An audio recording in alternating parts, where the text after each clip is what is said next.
네, 김남국 의원이 수십억 원에 이르는 가상화폐를 보유했다는 언론 보도가 나오면서 논란이 거셉니다.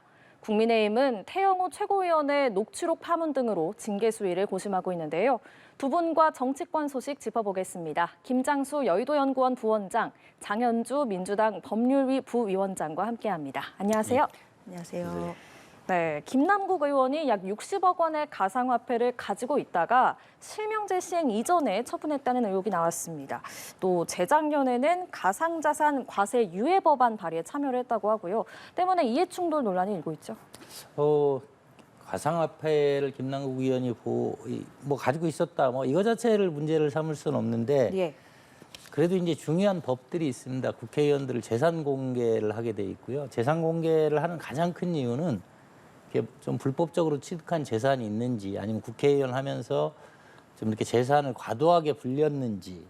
근데 이제 이게 코인, 가상화폐는 재산 공개 대상이 아니라 공개를 안 했다, 그 네. 지점부터 이해를 할 수가 있어요. 근데 어쨌든 재산 공개 취지를 정면으로 이제 위배하는 건데, 두 번째는 그러면 자기가 가지고 있다는 거를 밝히든가 해야 되는데, 이걸 안 밝힌 상태에서 가상화폐 이득이 나면 20%를 세금으로 다른 소득처럼 부과하는 법을 유예하자라는 법안을 또 공동 발의를 했어요. 그러면 지금 김남국 의원이 가지고 있다는 이 코인이 한 60억 정도다 그러면 언뜻 따져도 10억 이상의 세금이거든요. 네. 근데 그거를 본인이 가지고 있다는 걸 밝히지도 않으면서 민주당 의원들 주도해서 10명이 공동으로 이거 세금 좀 유예해 줘라. 이런 법안을 내는 거는 대표적인 이해충돌에 위반했을 소지가 있고요. 마지막으로 이걸 가지고 있다가 떳떳하면 그냥 가지고 있어도 되는데, 가상화폐 실명제 직전에 이것도 다 팔았어요. 그리고 여러 가지로 지금 아주 본인이 분명하게 해명해야 될 지점들이 있고, 일부는 법률을 직접적으로 위반했는지는 모르겠지만 법률의 취지에 반하는 일들은 많이 이루어졌던 것 같습니다. 예, 가지고 있는 것 자체는 문제가 되지 않습니다만 처분 시점과 또 법안 발의한 부분이 좀 문제가 되고 있습니다. 민주당 내부에서는 어떻게 보고 있습니까? 그렇죠. 지금 김남국 의원의 가상화폐 보유 때문에 굉장히 좀 많은 분들이 관심을 갖고 계신데요. 지금 현재 시점에서 봤을 때는 명백하게 불법의 소지가 있다라고 보기에는 그렇게 단정하기는 좀 어려운 것 같습니다. 특히 아까 공직자 재산 등록 관련된 말씀을 주셨는데, 공직자 재산 등록 그리고 공개 가상화폐에 대해서는 공개할 의무가 없습니다. 예. 그렇기 때문에 김남국 의원도 이 부분에 대해서 재산 공개를 하지 않았던 부분이 있는 것이고요. 그리고 그렇기 때문에 가상화폐에 투자를 하고 수익을 본 것, 이것 자체로 당연히 비난할 수 없습니다. 다만 이제 말씀 주신 것처럼 2021년도에 가상자산에 대한 과세를 유예하는 법안을 발의했을 때 함께 했다는 부분, 그렇다면 가상화폐에 대해서 어떻게 보면 자신이 그 법안의 수혜자가 될 수 있다는 측면에서 이해충돌에 대한 비난이 있다는 점도 분명히 있습니다. 그렇기 때문에 이 부분은 좀 김남국 의원이 좀 적극적으로 해명해야 될 부분이 있다고 생각이 드는데요.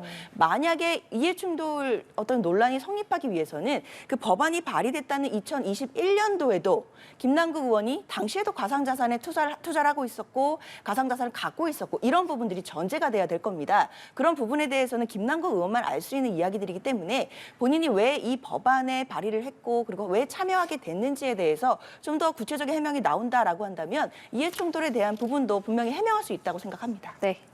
금융정보분석원도 김 의원이 코인 거래를 할 때 좀 의심스러운 정황을 포착했다고 하고요. 근데 김 의원은 정상적인 거래였다 이렇게 주장하고 있는 상황입니다. 여당에서는 김남국 방지법까지 제안을 하고 있네요. 그러니까 이 지금 가상화폐도 문제지만 사실 우리나라에 이렇게 뇌물이나 부정한 소득 이런 걸 막는데 가장 중요했던 게 금융실명제입니다. 그러니까 자기가 자기 돈을 어느 정도 가지고 있는지를 분명하게 밝히고, 그리고 나서 이제 공직자는 재산을 공개하게 돼 있습니다. 그 과정을, 재산을 형성하는 과정에서 불법이나 비리 혐의가 없는지를 투명하게 들여다보게 하겠다는 취지입니다.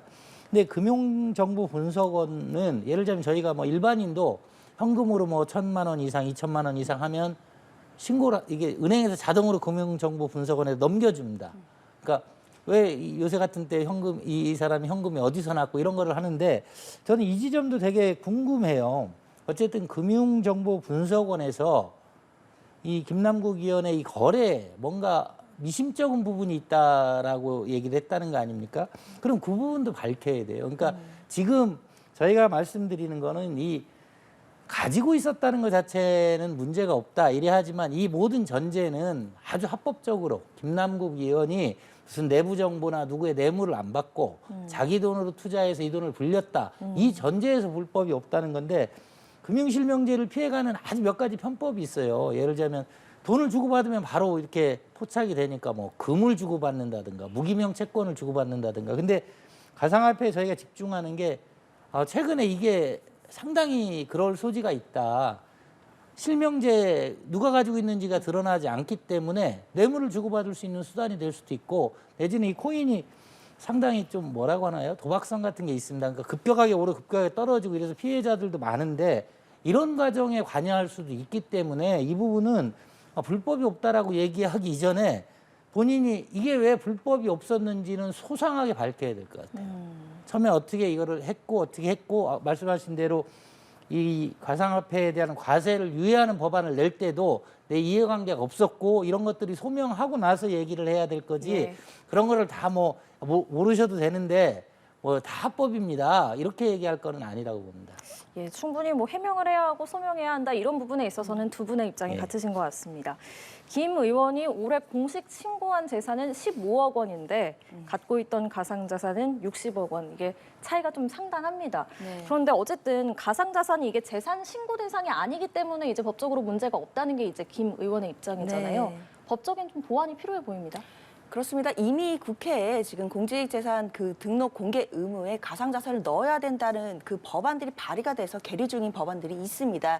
그러나 그동안은 이제 어떻게 보면 가상자산에 대해서 이 법안이 통과되는데 탄력이 붙지 못하던 상황이었는데 이번 일을 계기로 해서 사실 여야 할 것 없이 모든 국회의원들이 가상자산을 얼마큼 갖고 있는지 국민들이 궁금해지시는 지점이나 계기가 되는 건 분명합니다. 네. 그렇기 때문에 이 법안도 속도감 있게 좀 진행이 돼서 통과가 돼서 국회의원들이 현재 어떤 가상자산에 어디에 투자해서 얼마큼을 갖고 있는지 국민들이 아실 권리가 있다라는 생각이 들고요. 네. 특히 지금 FIU가 그 검찰에다가 이상거래 정황이 있다라고 통보했던 부분은 지금 보도를 통해 이제 확인되고 있는 것 같은데요. 다만 검찰에서도 FIU에서 어떤 이상거래가 있다라고 통보가 온다고 하면 그러면 이걸 가지고 이제 수사를 해볼 수가 있을 것 같은데요. 그렇다고 해서 이 통보되는 모든 거래가 다 불법 거래다라고 직접 연결될 수는 없습니다. 예. 그리고 김남국 의원도 지금 계속해서 입장을 내고 있는데요. 이 코인과 관련해서는 그 거래소에다가 거래 내역이라든지 자금 출처라든지 뭐 지갑의 주소라든지 이런 부분은 다 제출을 했고 그런 부분은 투명하게 자료들이 다 남아 있다는 것들이고 그렇기 때문에 검찰에서도 김남국 의원에 대한 계좌 영장을 청구를 했지만 기각당했다라는 이야기를 지금 김남국 의원이 하고 있습니다. 그러면 수사 당국에서도 이 부분에 대해서는 강제 수사로 나아갈 만큼의 어떤 혐의점을 못 찾은 거 아닌가 이런 생각도 들고요. 그렇지만 김남국 의원이 일단 국민적인 또 의구심이 들기 때문에 좀 더 구체적으로 해명할 필요는 있어 보입니다. 그러나 해명을 하지 않고 있다고 해서 무조건 불법이 있다라고 보는 것도 저는 논리 비약이라고 생각합니다. 네, 알겠습니다. 한편 대통령과 박광온 민주당 원내대표, 그러니까 여야 원내대표 간의 회담이 결국 무산이 됐습니다. 박광온 원내대표가 당대표 먼저 만나시라 이렇게 거절을 했기 때문인데요. 먼저 거절한 배경부터 짚어주실까요? 박광온 대표로서는 사실 어쩔 수 없는 선택이었을 것 같습니다. 일단 뭐 자신이 정치적인 부담을 안고 뭐 당대표보다 먼저 대통령을 만나는 것도 당연히 부담스러울 것 같고요. 그리고 먼저 또 당대표 전에 대통령을 만났을 때 과연 어떤 의미 있는 논의를 할 수 있었을지에 대해서 또 실질적인 또 부담도 작용했을 것이라고 보입니다. 저는 이 문제의 본질적인 어떤 그 쟁점은 결국 윤석열 대통령이 취임하신 지 이제 1년이 다 돼가는데도 야당 당대표를 만나지 않고 있다는 지점, 그게 본질적인 문제라고 생각합니다. 물론 대통령께서는 이재명 대표가 지금 현재 범죄 혐의로 재판을 받고 있다는 부분도 고려하고 있다는 생각은 듭니다. 하지만 이재명 대표는 범죄 혐의자로 연루가 돼서 재판을 받고 있다. 이것뿐만 아니라 야당 당대표로서의 지위도 갖고 있는 거 아니겠습니까? 지금 민생 너무나 어렵고 경제도 정말 어렵습니다. 야당과 협치를 해서 처리해야 될 법안들도 너무나 많고요. 같이 함께 해야 되는 일들도 많이 있습니다. 대통령께서 한일 관계에 대해서는 통큰 결단하시고 미래로 나아가시겠다라고 말씀 주셨는데 야당 당대표에 대해서도 조금 더 통큰 결단해 주셨으면 좋겠습니다. 예, 박광온 원내대표의 판단 어떻게 평가하십니까? 일단 이제 여야가 협치를 해야 된다는 거에 대해서는 당연히 다들 동의를 하실 건데요. 근데 이제 윤석열 대통령이 법조인 출신 아닙니까? 그래서 저는 이 부분이 이제 한번 다시 우리나라에서 논의를 해볼 때가 됐다 이래 생각이 됩니다. 흔히들 여야 영수회담이라 그럽니다. 영수회담이라고는 여당 대표, 야당 대표가 만나야 되는데 영수회담 하면 대통령하고 야당 대표가 만나는 걸로 돼 있어요. 근데 원내대표가 있지 않습니까? 네. 이 정당이라는 기구는 이게 참 애매합니다. 이 헌법적 기구도 아니고. 그러니까 원내대표와 원내대표, 그러니까 민주당이 법안 관련해서 협치를 한다고 하면 그 대표는 원내대표입니다. 그러다 보니까 야당 대표라고는 하고는 되게 애매한 신분하고 대통령, 뭐 행정부의 수반이자 국가의 수반하고 어떤 협상을 통해서 뭐를 한다 이거 자체가 사실 그 기존에 예. 좀 상당히 희한하게 형성된 관례고 실제로 근래 한 30년 동안 영수회담을 해서 그러니까 제대로 풀린 적이 없어요. 항상 서로 정치적인 주장을 하고 뭐 그러한 배경 하에서도 특히 이제 지금 이재명 대표의 뭐 범죄 피의자 이것뿐만 아니고 이재명 대표는 또 야당 대표가 영수회담에 나오면 자기의 정치적 주장을 주로 많이 합니다. 그래서 이게 잘 안 돼서 저는 사실 이제 대통령하고 여야의 문제는 입법부와 행정부의 문제일 수 있고 입법부에서는 국회에서는 박강원 대표가 법적인 대표예요. 그러면 저는 그런 차원에서 논의를 다시 볼 필요가 있다. 야당 대표와 대통령이 옛날 이게 사실 7, 80년대 옛날 정치 얘기거든요. 야당 대표는 그런 면에 선법적인 기구도 아닌 사람이 대통령하고 1대1로 그걸 통 큰 뭐라 그러지만 되게 참 애매한. 그리고 성공한 적도 없기 때문에 저는 박강원 대표가 이 부분은 다시 볼 필요가 있다. 예. 그러니까 여당 원내대표와 야당 원내대표가 협상을 하고 그리고 그런 의견으로 입법부의 대표인 야당의 입법부의 대표는 원내대표와 대통령이 만나는 거는 자연스럽고 뭐 법률적으로도 문제가 없는데 이거를 뭐 기존의 관행에서 여야 대표가 대통령이 또 여당 대표도 아니에요. 그 면에서는. 그러다 보면 이런 것들은 이제 좀 이제 변화된 상황에 맞게 조율해 나갈 수도 있다 이렇게 보고 있습니다. 네, 협치를 하려면 당대표보다도 원내대표와 만나는 게 맞다 이런 말씀이신 것 같은데요. 네, 뭐 물론 그런 부분도 있을 것입니다. 결국에는 국회에서 입법을 하는 데 있어서는 또 원내대표가 원내에 대한 부분을 총괄하는 부분 당연히 있기 때문에 부원장님 말씀에도 어느 정도 제가 고개가 끄덕여집니다. 다만 상징적인 것 생각할 수밖에 없습니다.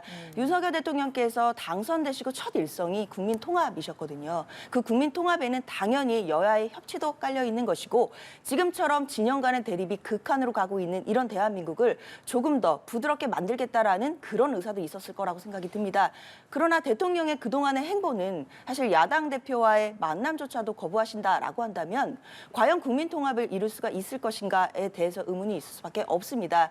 특히 이번 그 박강원 원내대표와의 만남 같은 경우에도 또 일부 제가 언론을 보니까 대통령실에서 진정성 있는 초청을 한 것이 아닌 것 같다라는 보도도 있더라고요. 그 말은 무슨 말이냐면 대통령실에서 뭔가 박강원 원내대표에 대해서 뭐 공식적으로 정중하게 초청을 했다라기보다는 여야의 신임 원내대표가 이제 뽑혔으니까 여야의 원내대표가 만나서 서로 협의하는 과정에서 협의가 된다면 대통령께 요청하면 대통령도 함께 만날 수 있다라는 취지의 이야기였습니다. 사실 그것 자체가 대통령께서 뭐 박강원 원내대표를 뭐 공식적으로 뭐 초청해서 직접 만나자고 제안하는 어떤 진정성 있는 제안이라고 보기도 어려웠을 것 같습니다. 그렇기 때문에 박강원 원내대표로서도 이 부분을 받아들이긴 굉장히 어려웠을 것 같고요. 사실 지금 필요한 것은 결국에는 대통령께서 조금 더 넓으신 마음으로 야당 대표도 함께 만나서 이 지금 전국의 난국들을 어떻게 풀어갈지 지혜를 모으는 모습 그걸 보여주신다면 국민들께서도 감동할 수 있는 지점이 분명히 있다고 생각합니다. 예, 사실 윤석열 대통령이 취임 이후 아직까지 한 번도 야당 지도부와 만난 적이 없습니다.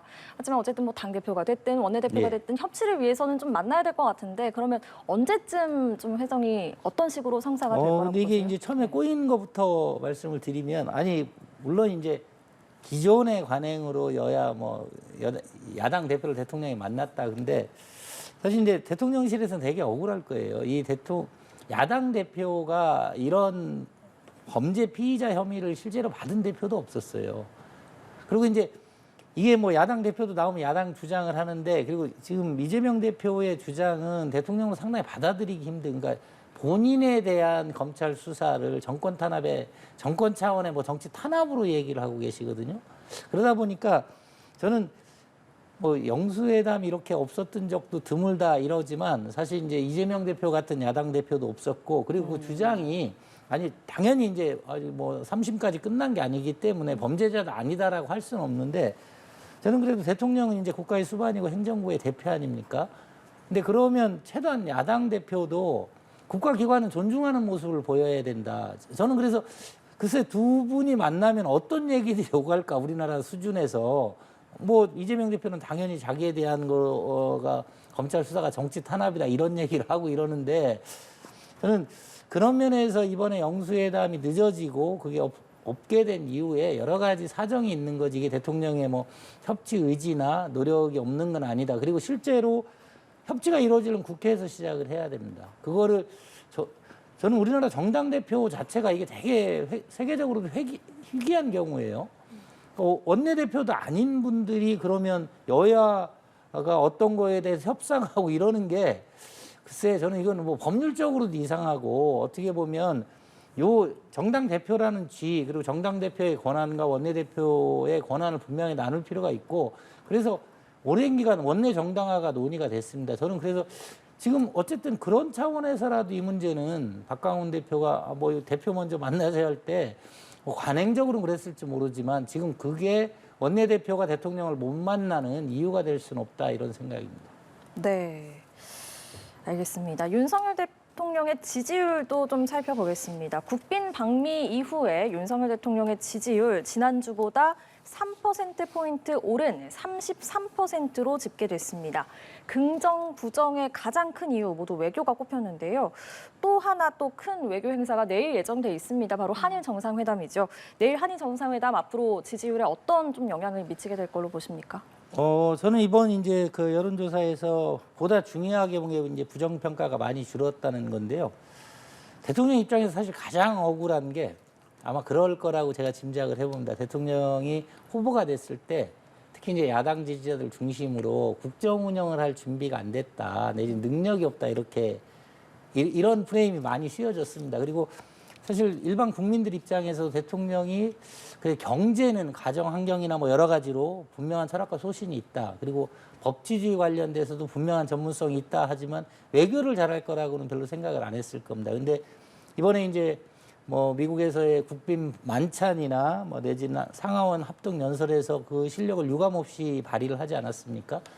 그 역대 어느 대통령보다도 자연스럽게 녹아났고 그리고 또 하나가 이게 본인의 이 대부분의 연설문을 제가 알기로 대통령이 직접 쓰셨을 겁니다. 대통령이 전체 틀을 잡고 그 구체적인 것도 자기가 얘기를 하고 물론 이제 일부 외교적인 표현이나 이런 걸 했지만 그래서 이제 이런 거에 대해서 대통령이 저런 부분에 상당히 준비가 됐다 이게 부정평가가 줄어든 이유고요. 한일 정상회담도 초반에 이제 일본하고의 그게 나왔을 때 부정적인 여론이 되게 많지 않았습니까? 사과를 안 받았다, 뭣도 없다 하는데 이건 어떻게 보면 순서의 문제입니다. 지금 이제 일본 측에서 우리한테 내놓을 카드들이 나올 거다 해서 저는 이런 것들이 점차 한일 관계는 원체 이제 민족 감정적인 문제가 개입돼 있지만 최소한 대통령에 대한 부정평가, 특히 국정운영 능력과 관련된 부정평가들은 많이 약해질 가능성이 높다 이렇게 예측하고 있습니다. 예. 방미호 지지율 어떻게 네. 분석을 하시는지 또 한일 정상회담 이후에는 또 어떻게 전망을 하시는지요? 물론 이제 지지율이라는 것이 또 여론조사 기관마다 조금씩 다르기 마련이지만요. 지금 갤럽 조사에 의하면 한 3% 정도 올라서 33%로 나왔습니다. 네. 사실 3%라고 한다면 대통령실 입장에서는 아쉬운 수치일 것 같습니다.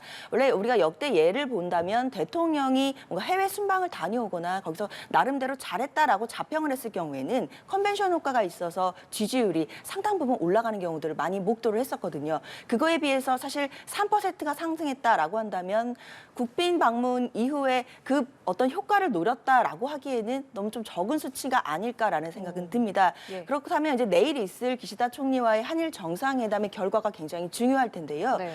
문제는 3월 달에 있었던 한일 정상회담에서 우리 정부는 우리가 먼저 물에 반컵을 채우면 일본이 반컵을 채워줄 거다라는 기대가 있었습니다. 하지만 3월 달에 있었던 한일 정상회담에서 그 물컵이 채워졌다고 국민들은 인정하지 않으실 겁니다. 그런데 지금은 또다시 여권 정치권에서는 이번에야말로 기시다 총리가 반 컵의 물컵을 채워주는 첫걸음이 될 거다 이런 이야기가 또다시 나옵니다. 그 얘기는 3월 달에도 물컵의 반이 채워진 적이 없었고 이제 언제가 될지 모르지만 일본이 그 물컵을 채워줄 때까지 일본의 그 선의를 바라보고 있다는 것밖에 안 되는 것 같아서 저는 그 부분이 참 아쉽습니다. 우리가 왜 먼저 그렇게 서둘러서 물컵의 반을 채웠어야만 했는지 이 부분이 참 아쉬운 대목이고요.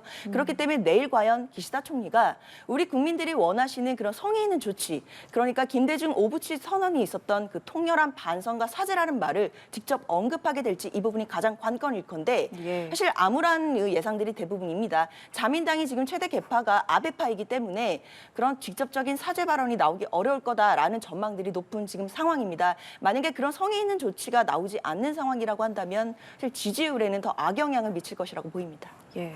내일 한일 정상회담에 대해서 좀 암울한 전망이 나오고 있다 이렇게 말씀을 하셨는데 어떻게 전망하세요? 근데 이제 기본적으로 이런 차이는 있는 것 같습니다. 그 문재인 대통령도 그 말씀을 하셔서 할 수밖에 없는데 문재인 대통령은 이제 본인의 외교가 상당히 잘 되고 있었고 잘 되고 있었다 그러면 이제 지금 우리 장 변호사님 말씀대로 우리가 왜 미리 이렇게 서두르냐 이런 비판이 나올 수 있습니다. 근데 그거에 대한 큰 판단 차이가 있는 것 같아요. 그러니까 우리 당에서는 문재인 정부 5년 동안 우리나라가 외교적으로 거의 왕따가 됐고 지금 특히 이제 세계 질서가 재편되는데 이러다가는 완전히 고립될 수 있다. 이런 위기의식이 있었습니다. 특히 이게 서방 진영으로 재편이 되잖아요. 공급망도 그렇고. 그래서 일본하고의 관계를 우리가 이제 빨리 풀고 그래서 한미일 풀고 그래서 지금 뭐 그런 면에서 보면 문재인 정부 때 그렇다고 그러면 북중러 외교가 잘 됐냐 그러지도 않습니다. 그러니까 이게 상당히 궤도를 이탈했고 더군다나 다른 때 같으면 뭐 조금 시간이 있어도 되지만 급격하게 세계 질서가 재편되는 상황에서 그 정도 궤도 이탈 그리고 이제 미국하고 일본은 그냥 또 따로 서방하고 가는 상황이었기 때문에 긴급하게 이걸 정상화시킬 필요가 있었고 그래서 국내에서의 일부 반발 여론에도 불구하고 정상화에 시동을 건 거고 그 첫 번째 단추가 일본이었던 겁니다. 그리고 그때 야당에서 비판했던 많은 부분들이 이후에 후속 조치를 이루어지지 않았습니까? 뭐 경제에서 화이트리스트에 다시 넣고 지소미아 다시 복원되고 미국하고 관계도 완전히 복원이 되고요. 그러면서 이제 제가 볼 때 윤석열 대통령이 큰 그림을 그리시는 것 같아요. 이 윤석열 대통령의 외교공의 핵심이 글로벌 중추국가인데 지금 이제 G8에 우리나라가 참여하는 방안까지 나간 정도 아닙니까? 그래서 이 차이는 제가 볼 때 문재인 정부의 외교가 정상적이고 잘 가고 있었다면 우리가 서두를 이유가 없었지만 우리 정부, 우리 당 입장에서는 문재인 정부가 상당히 심각한 정도의 궤도 이탈을 했고 이걸 빨리 정상화시키지 않으면 우리나라가 제대로 설 자리를 못 찾는다는 위기의식도 강하게 작용했다 이렇게 보고 있습니다. 예, 해석에 좀 차이가 있으신 네. 것 같습니다. 사실 그 여론조사를 보시면 긍정, 부정을 평가하는 이유 중에 1위가 다 외교거든요. 이 부분이 참 흥미로운 지점인데 결국은 국민들께서 대통령을 지지하시던 또는 지지하지 않으시던 국민이던 결국에는 이 외교 문제를 가장 중요하게 보고 계신다는 지점입니다. 특히 둘 다 그 어떻게 보면 여론조사의 그 이후의 1위가 외교라는 것 자체는 이제 대통령이 하시는 외교의 어떤 작은 이벤트성으로 이 지지하고 안 하고의 그 의사결정이 바뀔 것 같다는 생각은 안 들고요. 결국 대통령께서 하시는 그 외교의 큰 물결을 보고 판단하신다라고 볼 수밖에 없습니다. 결국 야당에서 주장하는 건 지금 우리 정부의 외교는 굴욕 외교고 호갱 외교다 이런 이제 입장인 것이고 여당에서는 이제 미래로 나아가기 위한 결단이다 이런 입장인 것인데요. 결국 그 입장에서 국민들께서 바라보시는 건 그 큰 틀에 대한 그 지지와 반대일 것인데 결국 이번 국민들은 지금 기시다 총리의 방문을 보고서도 과연 일본에 대해서 우리가 굴욕 외교를 하는 것인지 실리 외교를 하는 것인지 내일 보시고 또 다른 평가를 내리시지 않을까 생각됩니다. 네, 국민의힘 상황도 짚어보겠습니다. 태영호 최고위원 징계를 두고 중징계 불가피하다. 최고위원 자리에서 스스로 물러나라 이런 얘기도 있는데 한편 또 이준석 전 대표가 징계 사유가 불분명하다 이렇게 얘기를 했네요. 이준석 대표가 왜 이런 취지로 얘기했는지 모르지만 저는 두 가지가 같이 있다고 봅니다. 일단 태영호 의원의 4.3 발언 이거는 물론 이제 4.3에 대해 여러 입장이 있는데 저는 특히 이념적으로 갈리고 이런 거일수록 국민적인 합의가 이루어진 사항을 최소한 국회의원들은 존중을 해야 된다. 그래서 그거에 대한 대한민국 정부 차원의 공식적인 사과와 양밀학살 부분을 인정을 했어요. 근데 이제 그거를 어쨌든 국회의원은 헌법기관인데 그거를 뭐 개인적인 무슨 소신 비슷하게 얘기한 게 잘못됐습니다. 그거 자체가 징계 사유인데 잘못됐으면 저는 민주당도 그렇고 우리 당 의원들도 그렇고 잘못했으면 잘못했습니다. 이렇게 하고 사과를 해야 될 건인데 이거를 이상하게 대응을 해요. 뭐 정치적인 탄압이나 나에 대한 뭐다. 그래서 저는 아니 그것도 어디나 똑같지 않습니까? 그 학생들도 잘못했는데 잘못했다 반성문 쓰면 봐주지만 잘못을 해놓고 다른 얘기를 하면 또 다른 징계 사유가 되는 거 아닙니까? 지금 태영호 의원은 1년에 저는 뭐 4.3 발언 자체도 징계 사유다.